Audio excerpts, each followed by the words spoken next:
Beautiful family. Good morning, good afternoon. It depends with the time zone wherever you are. Today, my chicks are at day 16 since placement. I'm keeping broiler with cane brew, the cane brew. So the brown ones are the cane brew, the improved type of kienyeji. Yeah. Today they are at day 16. We are still warming the room because they've not grown all that feathers, just to keep them warm. You see, still here. So I think today I want to let you know that the type of chicken breed that we usually have in Kenya. So let me first of all tell you what a breed is. A breed is a group of chicken with a characteristic body form and feather color. So let's say the breed we are having here is called cane brew. This is a red feathered bird, as you can see. It's a red feathered bird. Yeah.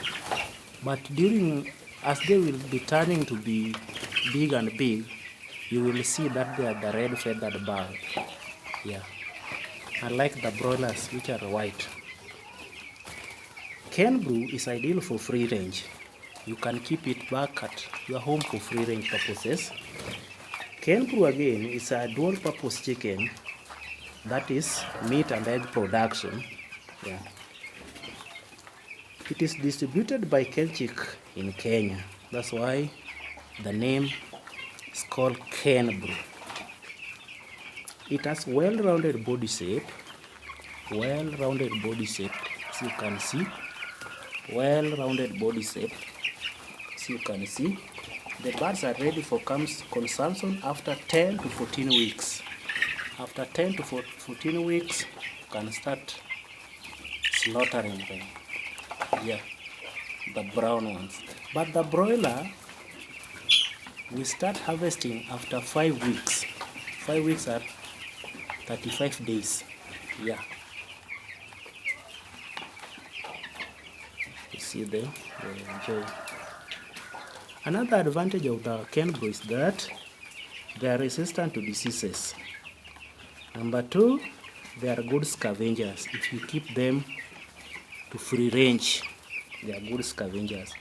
Cane brew meat are tastier than commercial broilers. Yeah, their meats are so tastier than the commercial broilers, the white one. Yeah. But another thing you have to learn about cane brew is that they are heavy feeders. They feed a lot. If you want to keep them, you have to feed them so well. Cane brew chicken can tolerate in cold and warm areas. Yeah, mostly all parts of Kenya you can keep them. Yeah, because they can tolerate all weather conditions. You see? Are you able to see them? They're doing good. They are doing good. Yeah, let me pan the camera this way so that you can see them. Yeah. See this other side. Yeah. Another thing that you should know, as I had said that cane brew are dual purpose, you can keep them for meat and egg production. But cane brew cannot sit on their egg to hatch. They will only lay, but they cannot brood. Even if their eggs are fertilized, they can't hatch. The other thing I should tell you about cane brew is that their eggs are brown in color, and their eggs are medium size. Another advantage with this cane brew, the brown one, is that they produce a lot of eggs than the indigenous chicken. The indigenous chicken are the ones which you have in your home. Yeah, this one produces a lot of eggs than the indigenous that you keep. Another thing is that they grow faster. At 7 weeks, you can attain a weight of 1.7 kg and 4 kg in 6 months. My friend, I am telling you that these brown hens you are seeing here, after 6 months, one will be weighing like 4 kg, and that one is good. Another thing you should learn about Kenbru is that they require adequate hygiene, space for them to thrive. You see, the space for them to thrive. Look at the way they are running. Hygiene and the space for them to thrive. They are not congested in the room. You see, the room is well spacious for them. You need not to congest your hens. Why? You invest in farm work, you need to build a big house. You need not to congest your birds.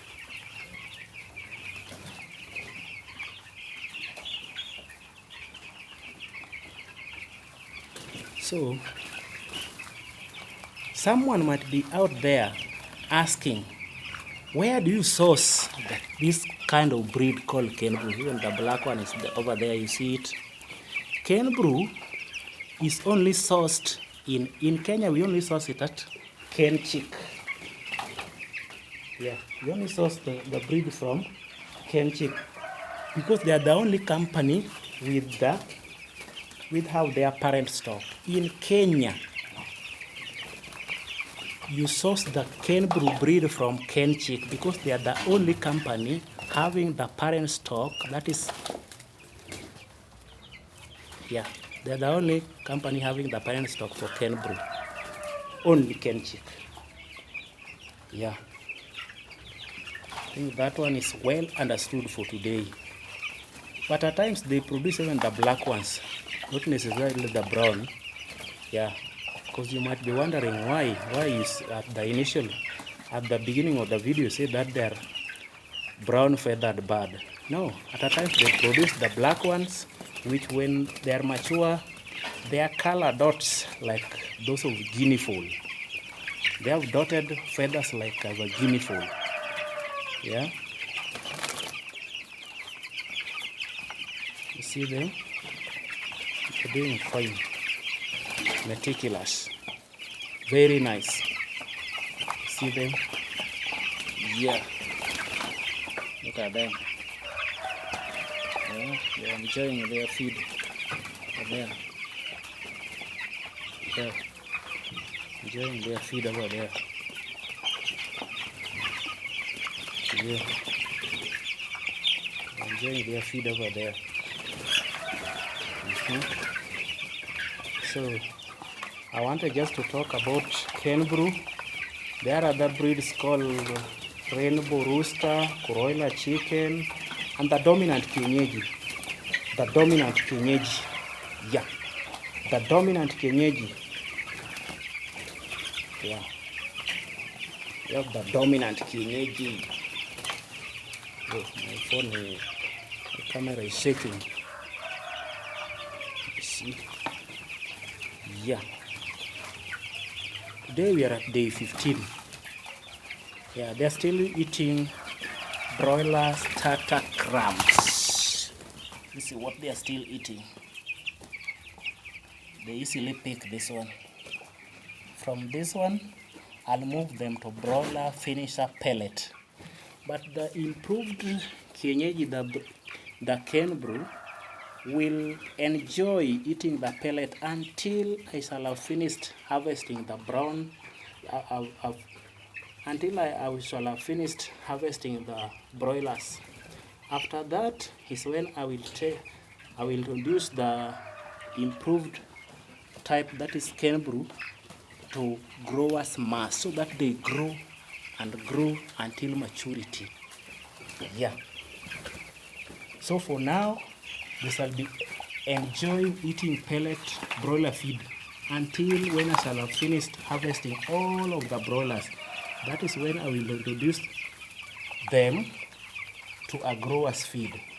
Alternatively, if you have another room, whatever you can do is that after attaining 3 weeks, you can separate the brown ones from the broilers, so that the brown ones you can start introducing them to growers feed. While the broilers remain, you introduce them to finisher pellet or finisher mass until that reach such a time that we will start harvesting them.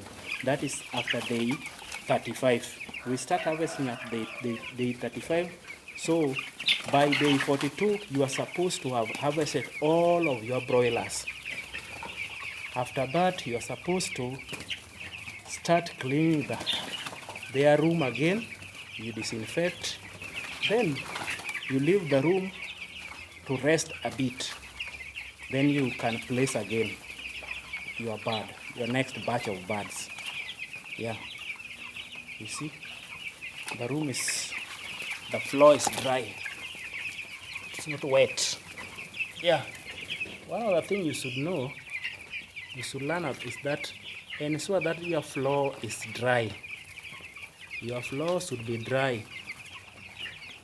A dry floor will keep away diseases. A dry floor will keep away diseases that might come across to get problems with your birds. Yeah. See that one? Very nice, very healthy, very, very, very nice. Yeah.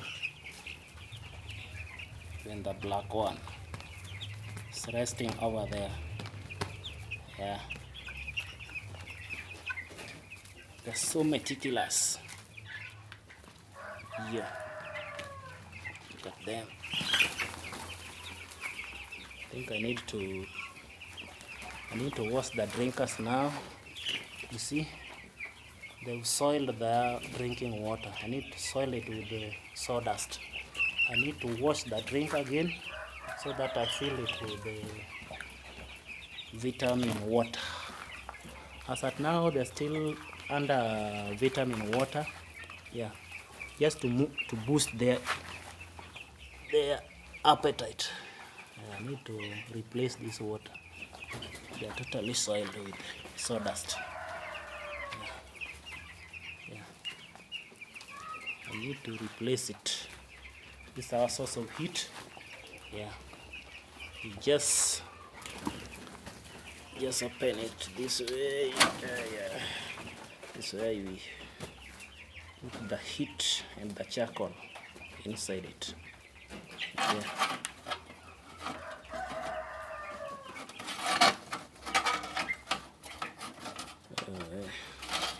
This thing is so disturbing. Yeah, it will be that way.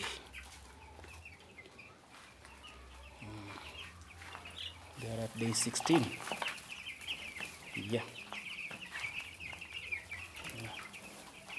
Day 16 today.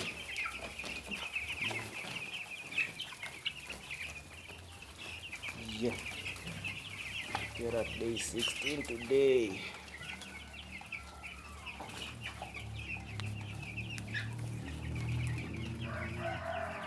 I wanted water. Okay.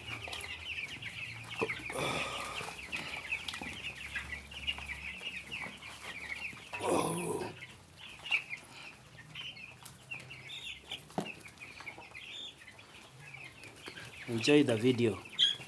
Give my video a like, please. I beg on you. Give my video a like. Yeah. Share to others. Subscribe to my channel. Leave a sweet comment as we educate one another about poultry. This is where I started. This was where their brooding area. The first point where I surrounded. You see in my previous video, yeah, this was my brooding area. But they're still brooding because, as you see, the source of heat is over there. Yeah, they're still brooding. One might ask, what is a brooder? What is a brooder? A brooder is a special house for brooding for baby chicks to keep them safe and warm as they grow up. Yeah, brooder. It's a special house. So this house is so big, so I had to subdivide it into a smaller section, so that the smaller section is where I started brooding them. Yeah. That is what a brooder is. Yeah. Just keep it here for more update. One might ask, what do I require to make a brooder? One of the things, number one, you need a plywood or a hardboard, 8 feet by 4 feet. Each plywood costs like 450 to 600 Kenya shilling. And infrared, 250 watt bulb or 75 watts to 100 watts normal bulb, or a brooder jiko. So in this scenario, we are using a brooder jiko. We are not using infrared bulb. Yeah, we are using charcoal jiko. Yeah, those are the material required. A drinker, waterer, 1 drinker for every 50 chicks. This is a drinker or a waterer, and one should serve like 50 chicks. So you will just know, if you're having like 100 birds, you need to have 2. Like you see one on the farthest end and this one. If you are having 100 chicks, but if you are having more than 100 chicks, you will divide by 50, so that you know how many drinkers you are required in your brooding area. Yeah, a feeder also, or feeding trap. 1 feeder or trap for every 30 chicks. 1 feeder is this one. You see this red round one? Yeah, these are the feeder. They can accommodate 30 chicks. So like if you are having 100 chicks, you need like 3 to 4, at most 4. Yeah. So if you are having more than 100, you will just divide by 30 to know how many feeders you are supposed to have. Wood savings. What are the wood savings? Wood savings are the wood savings we use on the floor. You see, wood savings. These are the wood savings. Light is not doing me justice. Yeah, the wood saving, I was telling you. These are the wood saving. See the wood saving? These are the wood saving. Sorry for that. Wood savings and a disinfectant. Disinfectant we usually place at the entrance of the chicken coop. Yeah.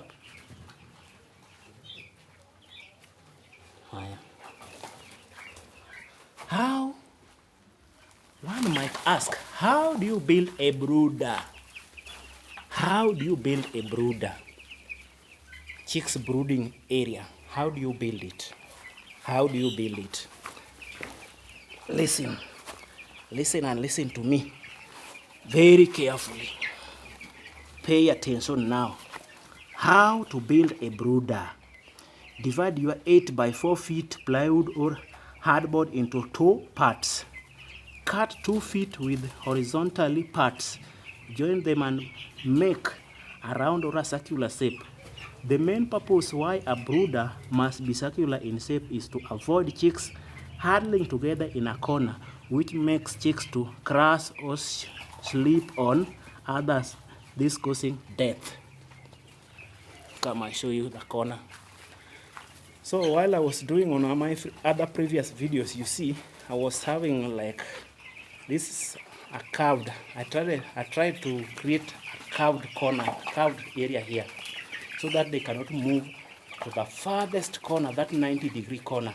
So I had to make a curve this way. I had to make a curve this way so that they won't move to that corner over there, because they might sleep on others, hence causing some death. which are unnecessary. So that is how it is. Okay. Then there's something I want to tell you. That is why the brooding area should be circular. Yeah. Prevent the chicks moving to one corner and flocking it. Another thing is that on a flat floor or brooder, place dry wood shaving to absorb wetness from dropping and to keep the brooder warm. To keep the brooder warm. So these ones keep the brooder warm. Yeah, you see them? They keep the brooder warm. These are wood savings. Wood saving. Yeah. Yeah. Number three is that to keep chicks warm, a heat source is required. Heat source, like in our scenario here, a heat source, we are using that. You see that one over there? That one is what we are using. We are not using infrared bulb. We are using this. And you light the charcoal and you place inside this. This one produces a lot of heat. Yeah. While the light over there is to keep the room lit so that they can eat throughout the night. Yeah.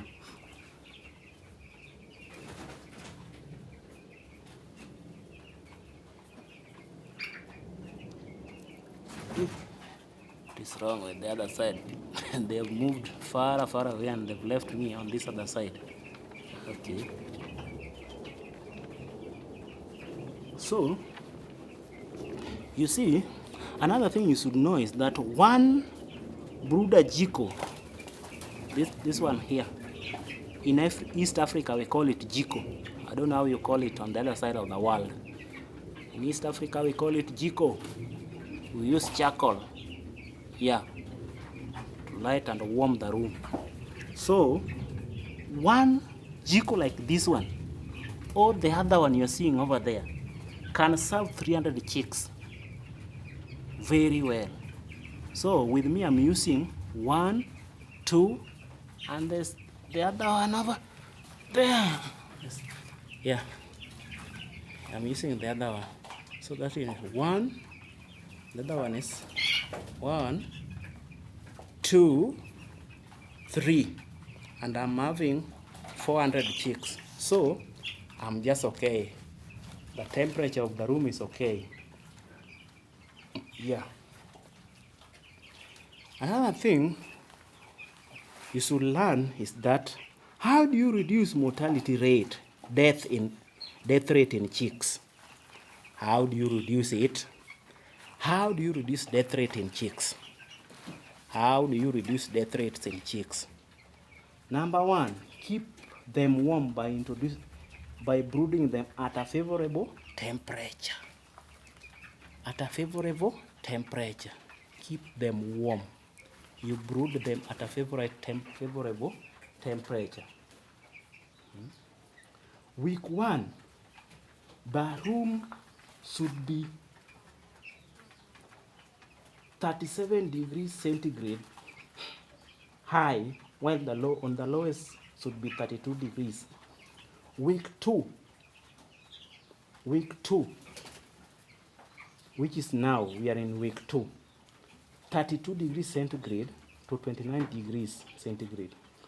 Week 3, when we shall be finalizing our brooding procedure, the room temperature should be between 29 to 26 degrees centigrade.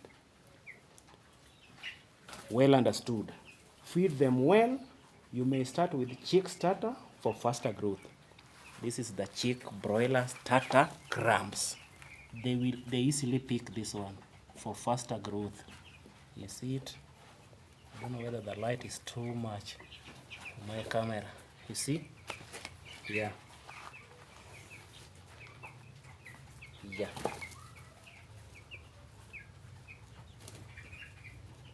Number 3, how to reduce mortality rate. Provide warm, clean drinking water always by changing it every morning. These ones, I had changed them in the morning. Now, the moment I'm taking this video, it is like 15:003 hours. Yeah, that is 3 p.m. in the afternoon. So I will have to exchange the waters, and I had said so. Yeah. Another thing is that you remember day 14, I had uploaded a video on how I was vaccinating them against Newcastle. Yeah, you have to follow the vaccination schedule strictly. With us, the first vaccine, that is Newcastle, we vaccinate them on day 11. Then after 7 days later, that is will be day 18, which will be coming Wednesday, we will vaccinate them against Gumboro. Yeah. Remember I was talking about how to reduce mortality rate, death rate in chicks. And so our floor is dry. You see? And so the floor is dry. You see? And so the floor is dry. Is it dry? Yeah. And so your floor is dry. Yeah. You will prevent the death rate. Another thing is that avoid too much chlorine, ammonia, and salt in water. Yeah, avoid too much chlorine. That's why I was telling you that when we are doing vaccination, I usually boil the water if it is from the tap, because the tapped water, those people at the bowl end, at the reservoir tank, they usually put chlorine in that water. So I boil the water to kill the chlorine content, so that when I'm administering the vaccine, it goes well with the chicks. That is what I do.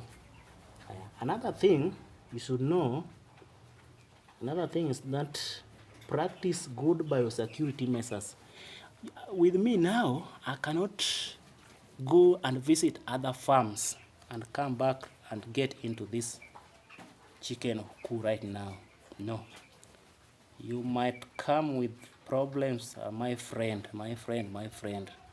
If you are keeping chicks at this stage, you are not supposed to walk or visit another farm, because you might visit that farm and that farm is infected by a fungal virus, a viral disease, which you might bring to your farm again. Another thing is that minimize or control human trafficking in brooder. Avoid several people coming into your brooder. Yeah, avoid at all cost. It should be you and you alone. Brooding area is not a place where people should be coming like a marketplace. No, avoid that. And so that it is you and you alone. You and you alone. Another thing is that keep high hygiene in the farm. Keep high hygiene in the farm. Ensure that your farm is so meticulously clean. Yeah. Another thing is that you need to protect your chicks from predators such as rats, eagles, etc. So the predators, there are predators that can come inside your chicken coop through the windows or through the openings, like there. But we've used a net over there to control any predator that might come from outside. Yeah, the door is usually closed, so you have to prevent your chicks from that. Yeah. Hope you enjoyed the video of the day. Like, share, and give the video a like. Subscribe to my YouTube account, please, I beg on you. Hit that notification bell so that wherever I upload the video, you get notified. You see, they're happy. They're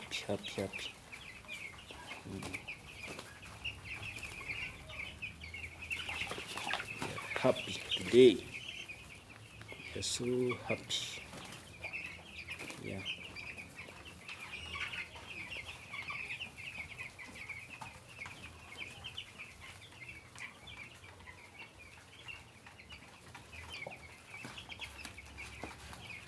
Thank you for watching my video. Give my video a like, share to other people, share with a friend. We learn in the process. Love you. Until next time, bye bye.